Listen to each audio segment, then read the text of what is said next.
नमस्कार दोस्तों, स्वागत है आपका बिजनेस मंत्रा यूट्यूब चैनल में, जहां हम लाते हैं आपके लिए बिजनेस, टैक्स और फाइनेंस के जुड़े आसान और जरूरी जानकारियां। आज का हमारा विषय है पक्का बिल बनाम कच्चा बिल। क्या फर्क है और आपको क्या लेना चाहिए? अगर आप दुकानदार हैं, ग्राहक हैं या कोई बिजनेस चला रहे हैं तो ये वीडियो आपके लिए बहुत जरूरी है। चलिए बिना देर किए शुरू करते हैं। पक्का बिल क्या होता है? पहला है दोस्तों, सबसे पहले बात करते हैं पक्के बिल की। पक्का बिल एक आधिकारिक बिक्री चालान टैक्स इनवॉइस होता है। इसमें शामिल होते हैं विक्रेता का नाम या विक्रेता का जो भी फार्म का नाम हो, कंपनी का नाम हो, जो हो, विक्रेता का नाम रहता है। दूसरा में रहता है जीएसटी नंबर, यदि लागू हो तो जीएसटी नंबर रहता है। खरीद गई वस्तु या सेवा की विवरण रहता है। कुल राशि रहता है।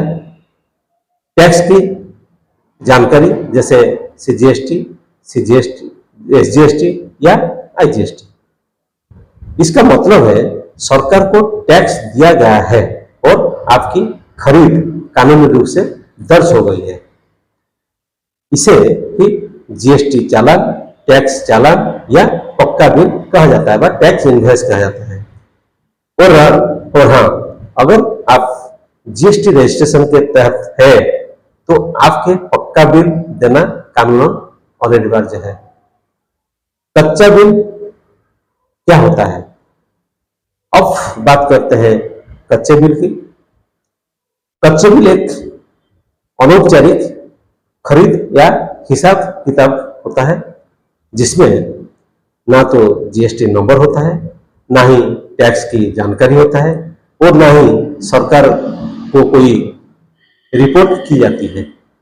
यह अक्सर छोटी दुकानदार या केस पर काम करने वाले व्यापारी इस्तेमाल करते हैं, जहां टैक्स की बचत के लिए या रजिस्ट्रेशन न होने के कारण कच्चा बिल दिया जाता है।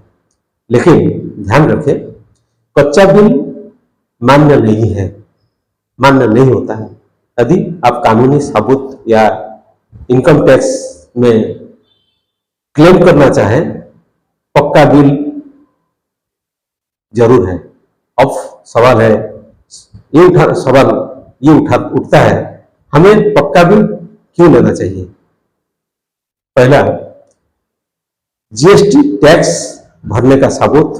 दूसरा, कंपनी या बिजनेस में खर्च दिखाने का आधार। तीसरा, अगर सामान में कोई खराबी हो या रिटर्न गारंटी का मसला हो तो पक्का बिल होने से आपको पूरा अधिकार मिलता है। 4, इनकम टैक्स में डिडक्शन, इनपुट क्रेडिट क्लेम करने के लिए। 5, पारदर्शी और सही व्यापार की पहचान।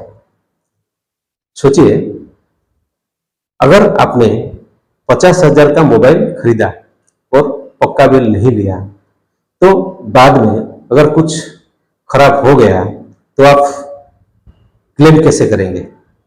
कच्चा बिल के जोखिम। कच्चा बिल भले ही सस्ता लगे, लेकिन उसके खतरे भी है। कोई कानूनी मान्यता नहीं है। दूसरा, कोई गारंटी क्लेम नहीं है। तीसरा, जीएसटी चोरी का शक। चौथा, व्यापार की पारदर्शिता खत्म। 5वां, भविष्य में फाइनेंसिंग ऑडिट या टैक्स नोटिस का खतरा। यानी छोटा फायदा लेकिन बड़ा नुकसान। दुकानदार और ग्राहक दोनों की जिम्मेदारी। अगर आप दुकानदार है तो ग्राहक को पक्का बिल दे, जीएसटी कानून का पालन करें और ईमानदार टैक्स भरे। अगर आप ग्राहक हैं तो हमेशा कहें, मुझे पक्का बिल दीजिए, यह आपका अधिकार है।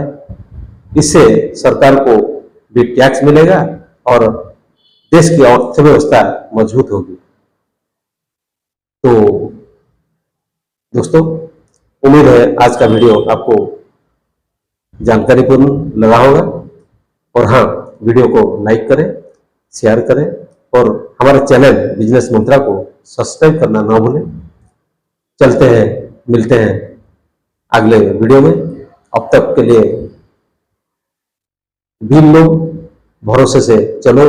जय हिंद, जय भारत।